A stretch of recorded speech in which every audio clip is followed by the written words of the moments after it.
네, 실시간 재난안전 정보 안내방송 재난안전 119 안전토크 시간입니다. 앞서 보셨듯이 세월호 참사 10주기를 맞은 오늘 KBS 라이프 재난안전 119는 우리 사회 안전의 현주소와 고쳐야 할 점은 무엇인지 다시 한번 되돌아보기 위한 시간을 갖습니다. 이송규 한국안전전문가협회 회장님 모셨습니다. 어서 오십시오. 네, 안녕하세요. 이송규입니다. 이 세월호 참사가 이제 10주기라고 합니다만은 네. 어제 있었던 것처럼 생생해요. 네, 그렇습니다. 당시 세월호 상황 한번 정리를 먼저 해주시죠. 그렇습니다. 지금 뭐 다 아시다시피 이제 4월 16일 지금 희생자가 304명이거든요. 그 중에서 이제 209명이 사망을 했고요. 4명이 실종된 상태입니다. 그래서 299명 중에서 또 학생이 248명, 또 단원고 교사가 10명, 그리고 또 일반인이 41명이거든요. 그래서 총 이제 304명인데 지금 이 데이터는 제가 여기 방송 오기 전에 포털 사이트에서 확인한 건데 아마 네. 그 이후로 한두 명 정도 차이는 있겠습니다만은 이제 가장 여러분들이나 이제 우리가 아쉬웠던 게 뭐냐면 지금 그날 52분에 한 학생이 119로 전화를 하거든요. 이제 침몰됐다고 119에 전화를 합니다. 네. 52분에. 그러는데 그 다음 날 또 그 다음 날까지 우리 눈에 선체가 보입니다. 그래서 시간상으로 보니까 약 52시간 동안에 선체가 보였는데 그동안에 구조하는 게 너무 미흡했다는 것이 너무 아쉽게 생각이 됩니다. 알겠습니다. 이제 뭐 자세한 얘기 이제 하나씩 네. 저희가 좀 짚어보기로 하고요. 네. 먼저 사고 원인. 네. 그러니까 사고 원인을 규명하기 위해서 나름대로 정부에서도 보니까 지금까지 한 세 차례 정도 되죠. 네. 2015년도에 보면은 특조위가 있었고요. 네. 2017년도였죠. 그때는 이제 선체를 네. 이제 끌어올려갖고 네. 선체조사위원회 네. 이게 또 있었고 2018년도에는 사참위 네. 뭐 이렇게 있었는데 그런데도 원인에 대해서는 아직도 좀 시원치 않은 것 같아요. 왜 이런 것 같습니까? 그렇습니다. 이제 정부에서 나름대로 이제 노력도 하고 국민들이 관심도 갖고 그랬는데 저는 가장 중요한 게 뭐냐면 원인을 찾을 때 빨리 해야 되거든요. 근데 시급성에서 늦었습니다. 네. 사고는 2014년 6월인데 가장 빨리 했던 게 1년 지나서 15년 되거든요. 그러다 보니 그 사이에 참여하려고 법을 만들어야 되고 법을 만들면 구성을 해야 되고 위원들의 또 하다 보니 결과적으로 내용들이 확인이 안 되고 있습니다. 명확하게. 그러다 보니 저는 이런 아쉬움이 있죠. 외국처럼 어떤 사고가 나면 어떤 재난이 나면 조사위원회가 이미 구성된 거나 다름이 없습니다. 어떤 안전전문가협회에 바로 의뢰가 되는 겁니다. 그럼 바로 시작이 되거든요. 네. 그러나 지금은 뭐 경찰에서 어떤 구조나 이런 작업만 하다 보기 때문에 결과적으로 굉장히 미흡한 이런 결과도 지금 나오고 있거든요. 그렇다 보니 어떤 결과가 나와버리냐면 지금 이 선체가 내인설이냐 외인설이냐, 즉 배 자체의 문제로 인해서 어떤 안전운행이나 뭐 과적이냐 아니면은 과적한 상태에서 고박을 잘했느냐 안 했느냐 이런 내인적인 내인 요인설이 있는가 하면 네. 또 외인설로 또 나오고 있습니다. 외부의 잠수함에 의해서 이게 폭발됐느냐 이런 문제가 발생했느냐 이런 것에서 결론이 안 나오고 있어요. 그 위원들까지도 양대에 분단돼서 결론을 내고 있습니다. 그래서 저는 전문가 입장에서 봐도 굉장히 답답합니다. 그런 결론을 내기 위해서 이런 조사를 만들었는데 결과적으로 보면은 외부 잠수함이나 외부에 의해서 사고가 나지 않는 게 배제할 수 없다라는 그게 결론이에요. 다시 원위치 돼 버린 것이거든요. 그래서 이런 걸 볼 때 굉장히 뭐 답답하고 자, 그렇습니다. 그렇다면은 조사위원회를 어떤 식으로 구성하는 것이 바람직하다고 보십니까? 그러니까요. 지금 조사위원회 구성할 때도 지금 말씀하신 대로 이게 굉장히 문제가 있거든요. 왜냐하면 각계각층의 사람들이 다 모입니다.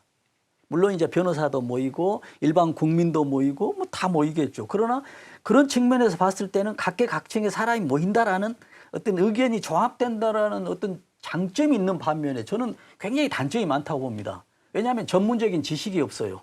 그러다 보니 아주 또 우리가 예상치 못한 얘기들을 하거든요.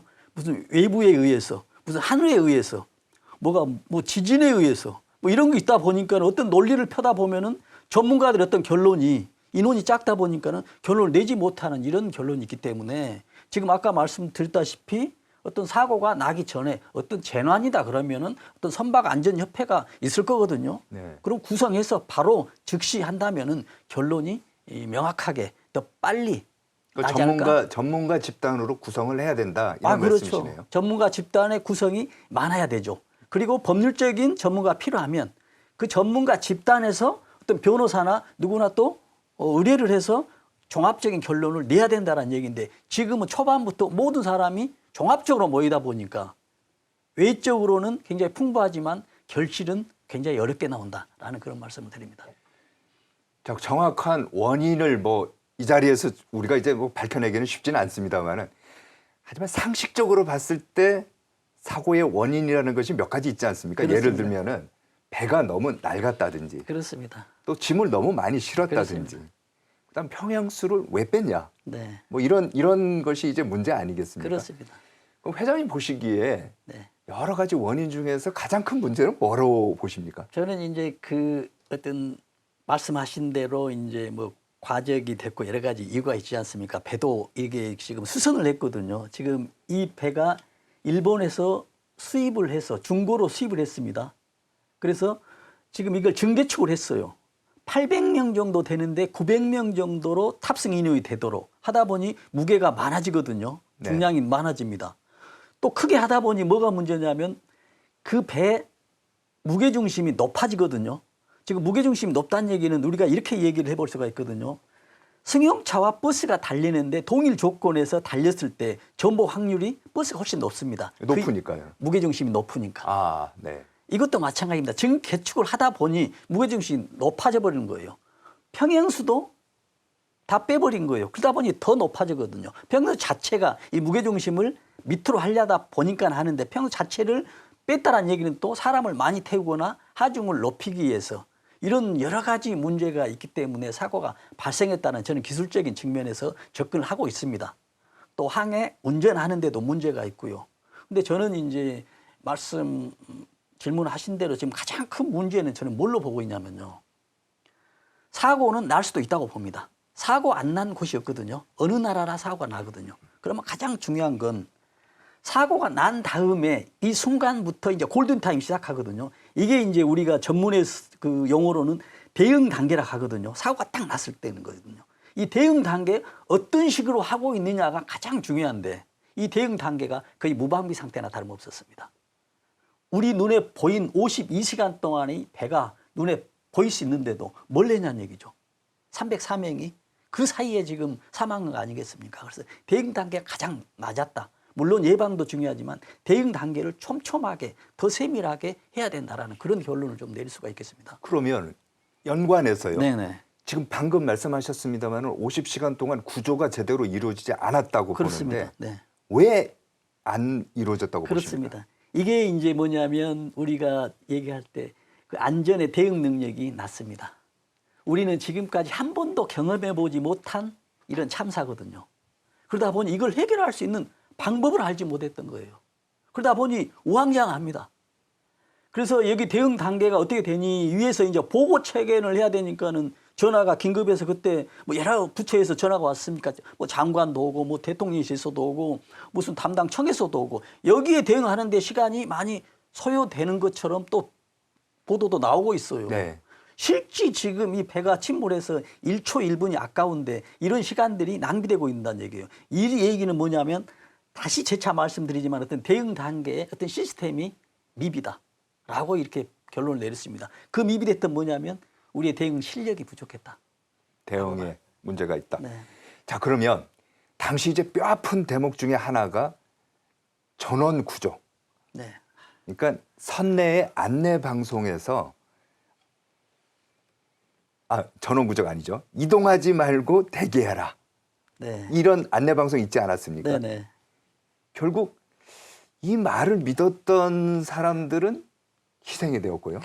오히려 안내 방송을 믿지 않았던 사람들은 또 생존하기도 하고 이렇게 됐는데 이거 어떻게 보십니까?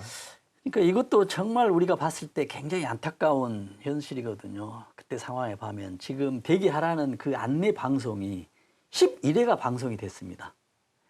뭐 대기하세요. 학생들은 구명조끼를 착용하시고 안전한 선실에 대기하세요. 대가 11번을 했거든요. 근데 그중에 보니까는 어떤 걸로도 나오냐면요. 어느 학생 이름을 지적합니다. 누구 학생 나오지 말고 대기하세요라까지 나오거든요.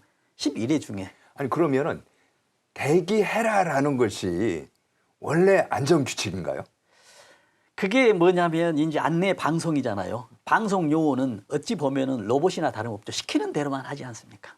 자기 자체적으로는 위험 상황도 모를 뿐더러 지금 위에서 누군가는 지시를 했을 거잖아요. 방송을 했시오. 어떤 방송을 하냐면 뭐 탈출하지 마시고 여기서 대기하시오. 대기하는데도 뭐 안전 용구를 착용하시고 하라는 이 얘기만 계속 오니까 이 안내원은 거의 로봇입니다. 그러나 이 안내원한테 또 잘못했다라고 할 수도 없잖아요. 방송 요원은 방송 시키는 대로 하지 자기 스스로 만들어서 하기가 정말 어렵잖아요. 매뉴얼대로 했겠죠. 그렇죠. 이게 이제 매뉴얼이죠. 그러다 보니 뭐가 되냐면 아까도 말씀드린 그 대응 능력의 매뉴얼 이것들이 굉장히 낮죠. 왜냐하면 지금 있는 상황이 어떤 상황인지를 분간하지 못합니다.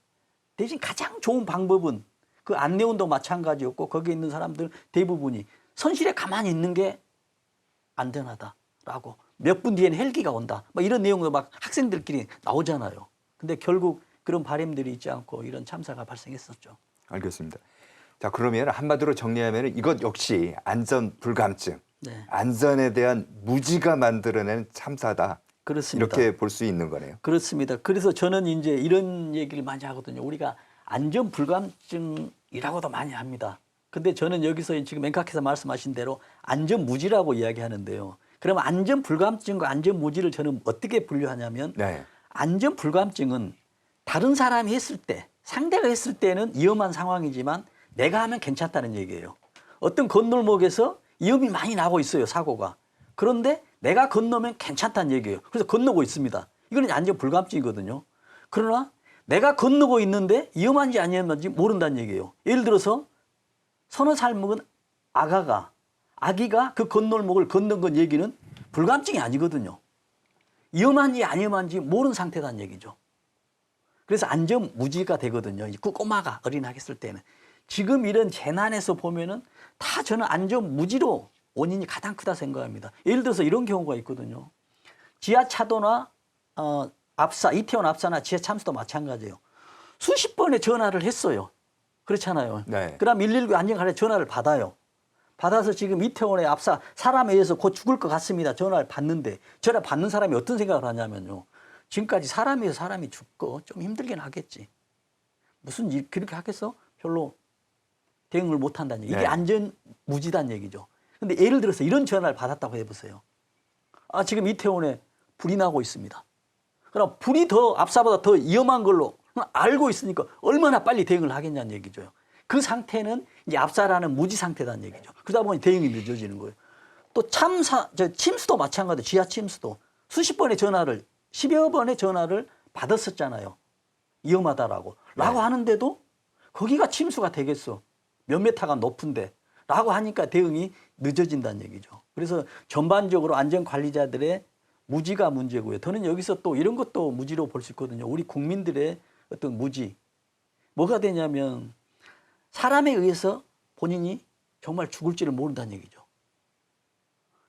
불이 났으면 정말 피했었죠. 조그마한 불만 났어도 위험하다고 알았기 때문에.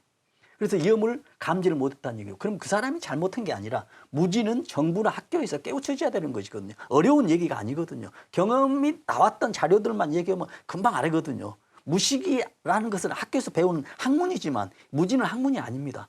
경험적으로만 이야기해줘도 알 수 있는 건데 그런 단계가 없기 때문에 이런 교육적인 측면에서도 굉장히 아쉽다라는 그런 문제. 그래서 결과적으로 말씀하신 대로 네. 무지가 가장 큰 문제였다라고 보죠. 그런데요. 대형 재난을 예방하기 위해서 또는 대비하기 위해서 정부나 나라에서도 법이 있지 않습니까? 그렇습니다. 네, 지금 말씀하신 대로 지금 재난을 관리하기 위해서는 지금 재난관리 시스템이라는 게 명확하게 법에 명시가 되어 있습니다. 지금 어떻게 되어 있냐면 재난을 예방을 하고 재난을 대비를 하고 대응을 하고 복구 4단계가 작동하도록 되어 있거든요. 그렇죠. 그러면 예방은 우리가 알잖아요. 예방하는 거고. 이제 복구도 알잖아요. 사고 난 걸 복구하고. 대비하고 이제 대응이 있는데 대비와 대응이 굉장히 명확하게 되지 않고 있어요. 지금까지. 왜냐하면 대비는 사고 날 걸 대비해서 무슨 119를 준비를 하고 여기서 불이 난 걸 대비해서 소화기를 준비하는 게 대비지 않습니까?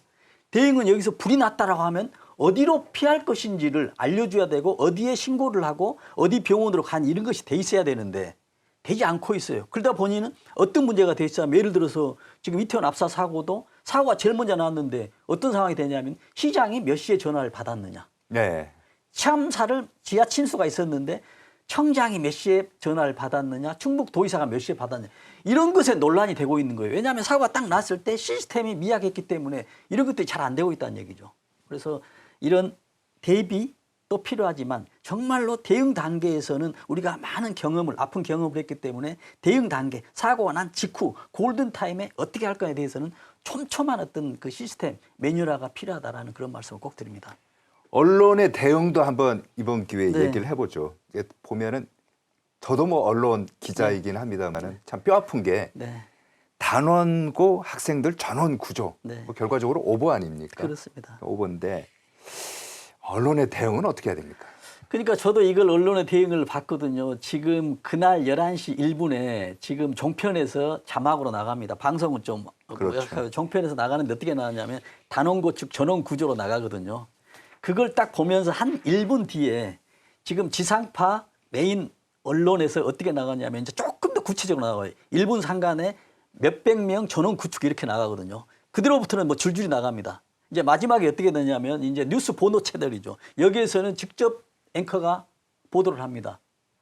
뭐 학생들 전원이 구조가 됐다는 소식이 들어와 있습니다. 학생이 324명이었고요. 선생님들이 14명이었습니다. 정말 다행인 것 같습니다라고 보도가 나가버리거든요. 나가버리니까 우리가 봤을 때는 몇 개 방송, 너댓 개가 지금 나오니까 아이고 다행이다고 하는데 또 이걸 보면서 경찰이 이 뉴스를 보면서 학생하고 학부모들한테 전부 다 문자를 보냅니다. 그렇죠. 전원 구조됐다라고 한지. 맞습니다. 근데 이게 전부 다 이게 정말 영화처럼 다 허위가 돼버리지 않습니까? 그래서 언론에 대해서 저도 보고 굉장히 실망했습니다만 1분 만에 어떤 그 앞에 채널 어떤 취재가 아닌 어떤 뭐 이렇게 돼버립니다. 해서 뭐 나와버리니 이런 그 언론도 상당히 어떤 국민들의 그 마음을 아프게 한 어떤 요인이 아니었냐라는 이런 또 생각돼 봅니다. 보통 이런 얘기가 있지 않습니까? 10년이면 강산도 변한다. 네. 근데 참사가 된 지가 이제 10년이 됐는데 네. 그동안 좀 어떻게 변화가 있습니까? 그동안 정부에서도 많은 변화를 했었습니다. 그래서 이제 제가 어떻게 이제 정부 조직이 변했냐라고 봤거든요. 그러니까 이제 세월호 나기 전에는 어땠었냐면 경찰청이 있었는데 그 경찰청에서 해양 경찰을 조금 독립화, 좀 그 고도화하기 위해서 해양 경찰청 신설을 합니다. 그래가지고 사고가 딱 났어요. 세월호가. 그러니까는 지금 이거 끝나고 나서 그 정부에서는 어떻게 하냐면 해양 경찰청은 다시 경찰청으로 통폐합을 합니다. 그 다음에 안전처를 설립을 해요. 네. 그래서 안전을 하겠다라고. 그래서 이제 하다가 또 정부가 바뀌거든요. 그러다 보니 안전처를 또 없애버립니다. 그리고 또 다시 없어졌던 해양경찰청을 다시 또 신설을 해요. 그리고 이제 안전에 대해서 종합적인 안전에 대해서는 어디다 갖다 붙여놓냐면 그 조직의 기능을 행정안전부라는 곳에 네. 조직을 합니다. 근데 행정안전부가 원래는 행정자치구였거든요. 행정만 하는 곳입니다. 근데 거기 안전을 넣어놓으니 사고가 나니까 이번에도 이태원에서도 마찬가지입니다. 행정안전부 장관이 행정에 대해서는 상당히 어느 정도 달인일 정도로 장관 자격이 있다고 보는데 안전에 대해서는 솔직히 어떻게 대응할지를 모르는 그런 상황들이 돼버렸지 않습니까? 이게 뭐냐면 행정안전부라는 이런 것 때문에 그러거든요. 그러나 그 밑에 차관이 있습니다. 안전을 담당하는. 그러나 차관이 나설 또 상황이 안 되잖아요. 장관이 나와야 되는데 장관이 나오다 보니 대응이나 이런 것에 대해서 굉장히 좀 그 대응이 미숙하니까 국민들이 실망도 많이 하고 그랬지 않습니까? 또 이런 또 상황이 되거든요. 그러다 보니 지금 정부에서 하는 이런 조직들을 한 10여 년 이렇게 보면요. 조직이 빙빙 돌고 있습니다. 다시 또 원위치 되고 네. 또 정부 바뀌면 또 없애고 또 없애고 또 없애고. 그렇다면은 정부 조직이 어떤 식으로 갔으면 좀 좋을 것 같습니까? 그래서 이제 저는 그런 하여튼 뭐 저는 정말 좋은 질문입니다. 좀 정부에다도 좀 건의도 하고 싶어요. 왜냐하면 지금 행정안전부 있잖아요. 행정안전은 안전을 좀 뚝 떼어놔야 됩니다. 떼어놓고 안전처를 만들든 안전청을 만들든 안전부를 만들든 해서 우리가 지금 재난이 계속 발생하고 있지 않습니까? 그래서 안전에 대해서 부를 만들어 놓고 거기에서 안전에 대한 역량을 키우면 되지 않습니까? 근데 지금 행정안전부에 있어서 굉장히 아쉽다라는 것을 말씀드리고 또 하나 지금 하면은 지금 대통령실에 안전에 대한 수석 비서관이 없어요. 그러면 안전비서관이 없어요. 아마 안전행정관은 있겠죠.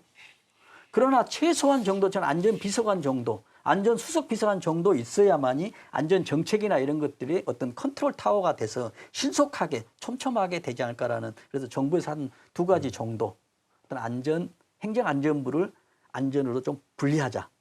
또 하나는 대통령실의 안전에 대한 어떤 비서관이나 이런 수석비서관 정도로는 하나 만들면 더 안전에 보장되지 않겠냐라는 그런 꼭 제안을 하고 싶습니다. 이게 보면은 뭐 세월호 참사만이 아니고 2022년에 이태원 참사, 네. 뭐 회장님도 계속 말씀을 하셨습니다만은, 그리고 2023년, 그러니까 지난해죠. 네. 충북 오송의 지하차도 침수 사고가 또 나지 않았습니까? 네. 근데 공통점이 뭐냐면은 골든 타임을 놓쳤다. 그렇죠. 어떻게 해야 됩니까? 그러니까 지금 굉장히 중요한 지금 내용을 말씀하셨거든요. 지금 사고가 딱 나면 지금 골든타임이거든요.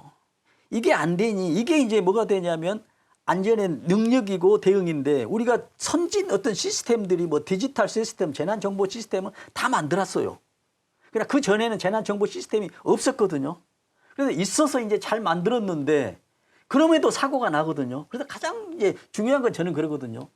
재난안보 시스템이든 재난정보 시스템이든 시스템이 있냐 없냐가 중요한 게 아니라 20년 전에 10년 전에는 있냐 없냐가 중요했어요. 그러나 지금은 그 시스템이 있냐 없냐가 중요한 게 아니라 그 시스템이 어떤 콘텐츠로 어떤 내용으로 돼 있느냐가 정말 중요하거든요. 네. 근데 지금 있는 거는 지금 내용 콘텐츠가 굉장히 품질이 낮다는 얘기죠. 그렇다 보니 이런 정보 시스템이 있는데도 불구하고 거기서 말씀하신 대로 작년에도 큰 사고 또 재작년에도 큰 사고들이 발생하고 있다라는 그런 말씀을 드립니다.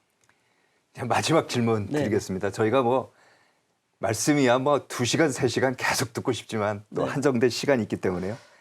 회장님이 이제 보실 때요. 네. 국가나 또 우리 국민, 사회가 이번 세월호 참사를 통해서 뭔가 교훈을 얻어서 네. 좀 더 발전해야 될 거 아닙니까? 그렇습니다. 안전한 사회가 되어야 될 거고. 그렇습니다. 마지막으로 하시고 싶은 말씀. 그렇습니다. 지금 이제 우리가 안전에 대해서 많이 국민들이 관심도 있고 어떤 재정도 투입하고 건설회사에서도 안전의 비용을 추가하려고 노력을 하거든요. 그러나 어떤 인식이 깔려 있냐면요. 안전에 들어가는 비용은 없어지는 소모 비용이라고 생각하거든요. 그런데 이번에는 인식을 좀 바꿔야 되겠어요. 왜냐하면 사고가 났을 때 복구 비용을 생각한다면 안전에 들어가는 비용의 수백 배, 수천 배가 될 수 있거든요. 그렇죠. 그래서 안전에 들어가는 비용은 소모되는 비용이 아니라 투자 비용이다. 투자할수록 이익이 된다라는 이런 좀 생각을 가지고 일반 기업체나 국민이나 정부도 이런 좀 그 생각의 인식의 전환이 꼭 필요하고요. 이제 마지막으로 중요한 거는 뭐냐면 아무리 좋은 안전 제도, 지금 정부에서 고심을 하고 있잖아요. 정보 시스템을 만들고 재난 시스템을 만들고 아무리 좋은 정보 시스템이라 하더라도 지키는 사람이 안전하게 지키지 않으면요. 이 제도는 무용지물이 됩니다. 그렇습니다. 근데 반면에 아무리 안 좋은 제도라도 국민이 또 안전하게 하면 또 안전해질 수가 있거든요. 그러나 국민의 몫이 아닌 정부는 정부대로 제도는 정말 선진화되게 하고 플러스 국민들은 정말 안전하게 행동한다면은 정말 진정한 대한민국이 될 것이라는 것을 꼭 믿고 싶습니다. 알겠습니다. 네, 오늘은 여기까지 듣도록 하겠습니다. 지금까지 이송규 안전전문가협회 회장이었습니다. 오늘 말씀 고맙습니다. 네, 감사합니다.